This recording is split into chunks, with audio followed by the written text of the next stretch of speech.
Hello viewers, myself Dr. Rajiv Namdev, in charge Automobile Engineering from Sri Vaishnav Polytechnic College, Indore, welcomes you Diploma Engineering students in the subject Industrial Engineering.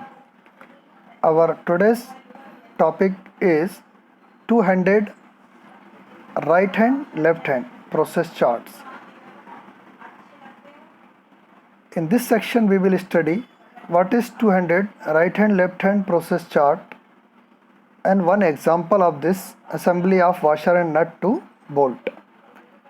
आज इस भाग में हम पढ़ेंगे द्विहस्त, दायां हस्त, वाम हस्त प्रक्रम चार्ट और उदाहरण। यहाँ पर टू हैंडेड चार्ट या right hand left hand chart के नाम से भी इसको जाना जाता है। टू हैंडेड प्रोसेस चार्ट या द्विहस्त प्रक्रम चार्ट में it shows the movement of each hand in a manual process. किसी व्यक्ति के द्वारा किए जाए कार्यों में जो दोनों हाथ कार्य करते हैं उनके संचालन को द्विहस्त प्रक्रम चार्ट दर्शाता है। इट रिकॉर्ड्स, ये रिकॉर्ड करता है motion of both hands of worker independently. श्रमिक के दोनों हाथों की चाल को स्वतंत्र रूप से रिकॉर्ड करता है। It shows whether the two hands of the operator are idle और मूविंग। ये भी दर्शाता है कि श्रमिक के दोनों हाथ सुस्त हैं अथवा कार्य कर रहे हैं, चल रहे हैं। यहाँ पर मूविंग का मतलब वर्क कर रहे हैं या चल रहे हैं। और it is generally used for repetitive operations. इसका उपयोग दोहराने वाली संक्रियाओं में किया जाता है। It is typically used to analyse a manual assembly process to help make it easier to perform. इसका उपयोग आमतौर पर हाथों के द्वारा असेंबली प्रक्रिया को आसानी से करने के विश्लेषण के लिए किया जाता है कि अभी जो प्रक्रिया हाथों से की जा रही है उसको कैसे इम्प्रूव किया जाए, उसका एनालिसिस करने के लिए इसका किया जाता है। कई बार many a times due to work involvement the operator is unaware of the fact about what the other hand is doing and sometimes this may lead to injuries to the operator.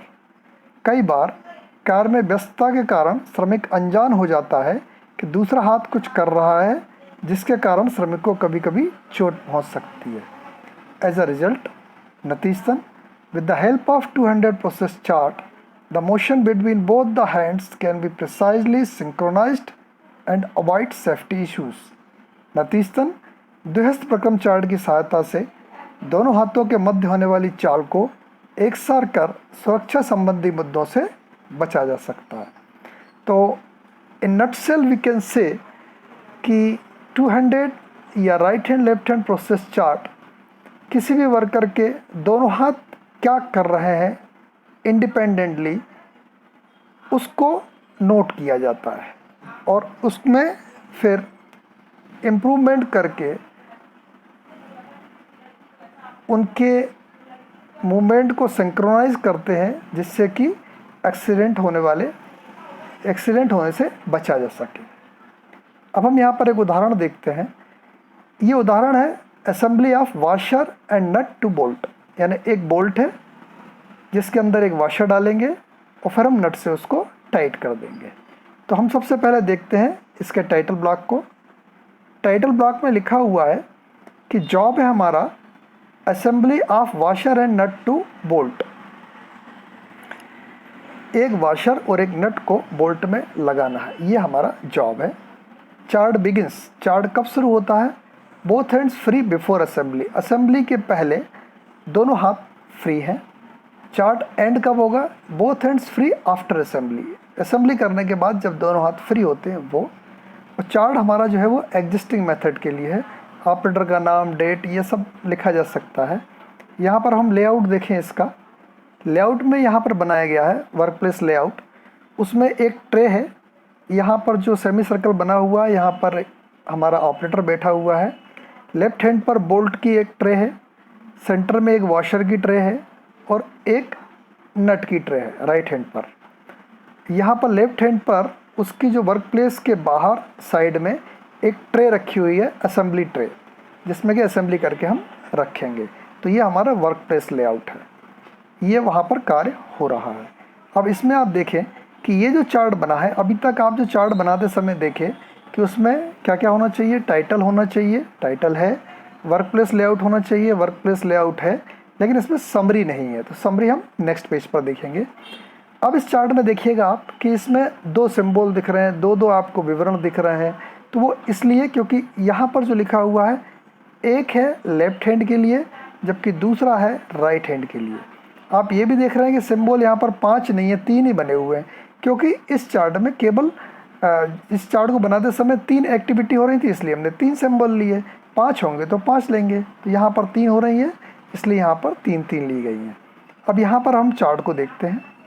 Chart में देखें हम तो सबसे पहले left hand, हम जब assembly हो रही है, जब असेंबली शुरू हो रही है, दोनों हाथ आपके बंधे हुए हैं, उस समय की प्रक्रिया को यदि हम देखें तो हमारा जो लेफ्ट हैंड है वो बोल्ट ट्रे की ओर जाता है। मतलब लेफ्ट हैंड कहाँ जाएगा, आप इस लेआउट से देखें तो लेफ्ट हैंड जाएगा बोल्ट पर और राइट जाएगा पहले वाशर में और फिर कहाँ जाएगा, नट में। तो लेफ्ट हैंड जो है वो हमारा मूव हो रहा है कहाँ पर, बोल्ट की ट्रे की ओर। तो ये क्या हुआ आपका ट्रांसपोर्टेशन। इसके बाद दूसरा वाला है राइट हैंड, वो कहाँ जाएगा, वाशर की ट्रे की ओर। तो ये भी क्या हुआ, ट्रांसपोर्टेशन। अब लेफ्ट हैंड ने क्या किया कि बोल्ट को उठाया और यहाँ पर राइट हैंड ने वाशर को उठाया। फिर इसके बाद दोनों को ओरिजिनल पोजीशन पर लाया, यानी वर्कर के सामने वो अपनी जगह पर लाया और रिटर्न टू ये ओरिजिनल पोजीशन हो गई, दोनों की सेम है। इसके बाद लेफ्ट हैंड बोल्ट के हेड को पकड़े हुए, holding the bolt, it is an operation, sorry holding the bolt is a delay. जबकि राइट हैंड जो है वो वाशर को असेंबल कर रहा है बोल्ट में। अब आप देखिएगा लेफ्ट हैंड आइडल है, इसके बाद होल्ड करे हुए वो भी डिले है, क्योंकि कुछ ऑपरेशन नहीं है बल्कि ये रुका हुआ है, हाथ मूव नहीं कर रहा, कोई कार्य नहीं कर रहा, केवल होल्ड किए हुए है। सो ये आप देख रहे हैं 4, 5, 6, 7, 8 ये पूरा आइडल है, मतलब डिले है। जबकि राइट हैंड में देखें कि वाशर की असेंबली के बाद फिर राइट हैंड कहाँ जा रहा है, नट की ट्रे की ओर, वहाँ से वो नट उठा रहा है। तो जब नट की ओर जा रहा है ट्रे की ओर तो वो हो गया ट्रांसपोर्टेशन। फिर जब वो वापस आ रहा है, यहाँ पर देखिए आप कि ये नट की ओर जा रहा है, तो क्या हो गया आपका ट्रांसपोर्टेशन, और नट उठाया तो क्या हो गया आपका ऑपरेशन। फिर ओरिजिनल पोजीशन पर आया तो क्या हो गया, ये फिर से ट्रांसपोर्टेशन, इनिशियल पोजीशन पर आया और फिर उसने असेंबली करी तो ये क्या हो गया आपका ऑपरेशन। अब इसके बाद क्या होता है कि जैसे ही लेफ्ट हैंड पर 8वें नंबर की एक्टिविटी को हम देखें कि assemble nut to the bolt, उस समय लेफ्ट हैंड हमारा आइडल रहा तब तक।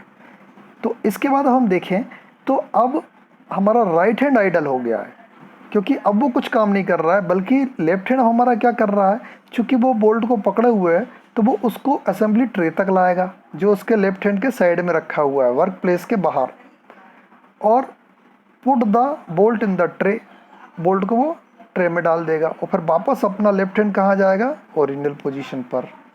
तो इस प्रकार से हम देखें इस पूरे चार्ट में तो हमको ये पता लगता है कि लेफ्ट हैंड में केवल 2 ऑपरेशन हो रहे हैं, वो 4 बार ट्रांसपोर्ट कर रहा है और 5 बार डिले है। जबकि राइट हैंड में 4 बार ऑपरेशन हो रहे हैं, 4 बार ट्रांसपोर्टेशन हो रहा है और 3 बार डिले है। तो इसको यदि हम यहाँ पर देखें हमारी समरी में, अब नेक्स्ट स्लाइड में देखें तो नेक्स्ट स्लाइड में हम देखेंगे तो यहाँ पर हमने बनाया हुआ है समरी चार्ट हमारा, और वो है कि समरी चार्ट में हमने बनाया एग्जिस्टिंग में राइट हैंड क्या कर रहा है, लेफ्ट हैंड क्या कर रहा है, प्रपोज्ड के लिए भी बना है और परसेंटेज सेविंग के लिए भी।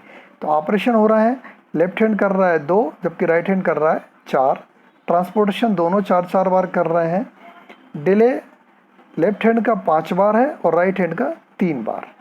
तो अब हमको प्रपोज्ड बनाना हो तो हमारी कोशिश ये होना चाहिए कि ये जो डिले हो रहा है इस डिले को कम किया जा सके, ट्रांसपोर्टेशन को कम करें या ऑपरेशन को कम करें। अब इसको हम कम कैसे कर सकते हैं, इस पर थोड़ा सा गौर करते हैं। अपन फिर से चार्ट पर आते हैं और लेआउट को गौर से देखते हैं कि ये जो ट्रे यहाँ लेफ्ट हैंड पर रखी हुई है, यदि हम इसको एक हॉपर टाइप में जहाँ पर वर्कर बैठा है उसके नीचे ही रख दें, एक बकेट रख दें ट्रे की जगह पर, तो उस केस में क्या होगा कि जब हमारा बोल्ट को पकड़े हुए है और नट को जैसे ही टाइट किया तो अब वो हमारा राइट हैंड जो है वो वेट नहीं करेगा और लेफ्ट हैंड क्या करेगा, उसको जस्ट छोड़ देगा। तो वो हमारा जो असेंबली है वो कहाँ चली जाएगी, नीचे बकेट में। तो ट्रे में आने में जो यहाँ पर लेफ्ट हैंड को मतलब राइट हैंड को 3 बार डिले करना पड़ रहा है, ये 3 बार आइडल है, ये आइडल टाइम उसका बच जाएगा और हमारा हाथ फिर से ओरिजिनल पोजीशन पर आ जाएंगे। तो इस प्रकार से हम इसका प्रपोज करेंगे। तो प्रपोज करने में हम चूँकि बाकी जब तक वो होल्ड किए हुए लेफ्ट हैंड तो वो तो आइडल रहेगा, लेकिन हम राइट हैंड के आइडल टाइम को बचा सकते हैं और असेंबली को थोड़ा सा एक वर्क प्लेस में मॉडिफाई करके कि ट्रे को लेफ्ट हैंड से उठा करके हम कहाँ रख दें, जहाँ वर्कर बैठा है वहाँ पर एक होल बना दें और उस होल से बस जस्ट वो ड्रॉप कर दें। तो ड्रॉप करने से क्या होगा, वो सीधा सीधा कहाँ जाएगा, अपने बकेट में। और जब बाद में बकेट भर जाएगी तो उसको हटा दिया जाएगा, बट वर्कर का उतना टाइम तो बच जाएगा। हो सकता है कि जो अभी वो 3 बार असेंबली कर रहा है वो ये 3 को हटाने से हमारे 4 नट बोल्ट को असेंबली कर ले। तो इस प्रकार से हमारी बचत हो जाएगी। तो हम ये हमारी एग्जिस्टिंग थी, हम प्रपोज्ड के लिए कर सकते हैं। तो ऑपरेशन 4 और 2 ही रहेंगे, ट्रांसपोर्टेशन 4 और 4 ही रहेंगे, और आपका लेफ्ट हैंड का जो डिले है या 3 नहीं लेफ्ट हैंड के ऑपरेशन भी बच जाएंगे आपके 2 ऑपरेशन बच जाएंगे, नीचे वाले 2 ये जो दिख रहे हैं आपको ट्रांसपोर्टेशन और एक ऑपरेशन बच जाएगा लेफ्ट हैंड का, और नीचे यहाँ पर जो 3 आइडल दिख रहे हैं ये बच जाएंगे। तो इस प्रकार से आप देखेंगे कि एक ऑपरेशन लेफ्ट हैंड का कम हो जाएगा, तो यह हो जाएगा ऑपरेशन 1। राइट हैंड का लेफ्ट हैंड का अपन देखें ट्रांसपोर्टेशन 2 कम हो जाएंगे तो यहाँ पर 2 आ जाएंगे, और डिले जो है अपना राइट हैंड का 3 कम होकर के 0 हो जाएगा। तो इस प्रकार से हमारी परसेंटेज सेविंग हो जाएगी। तो ये हमारा आज वीडियो जो था वो ये बताता था कि 200 प्रोसेस चार्ट क्या होता है। 200 प्रोसेस चार्ट बेसिकली किसी भी वर्कर के दोनों हाथों के मूवमेंट को इंडिपेंडेंटली शो करता है, लेकिन उनको ये भी एनालिसिस करने के लिए होता है कि दोनों हाथ साइमल्टेनियसली वर्क करें, जिससे कि हमारा कार्य इफ़ेक्टिवली और बार बार हो जाए। इसका उपयोग जो होता है मैनुअल असेंबली प्रोसेस में, जहाँ पर रिपीटेटिव ऑपरेशंस होते हैं वहाँ पर किया जाता है, और इसमें जब हम सिंक्रोनाइजेशन कर देते हैं तो उससे हमारे एक्सीडेंटल इश्यूज़ जो है वो अवॉइड हो जाते हैं। और हमने एग्जांपल देखा assembly of washer and nut to the bolt, और इसमें हमने ये भी देखा कि हम इसमें ये हमारी प्रेजेंट मेथड थी एग्जिस्टिंग, हम इसको प्रपोज भी बना सकते हैं और बाद में परसेंटेज सेविंग भी कर सकते हैं। तो आप स्टूडेंट्स के ऊपर अब मैं ये छोड़ता हूँ कि वो इसका प्रपोज्ड बनाएं और बाद में परसेंटेज सेविंग कंप्लीट करें। तो ये हमारा आज का वीडियो लेक्चर था। Thank you very much for your passionate viewing this video.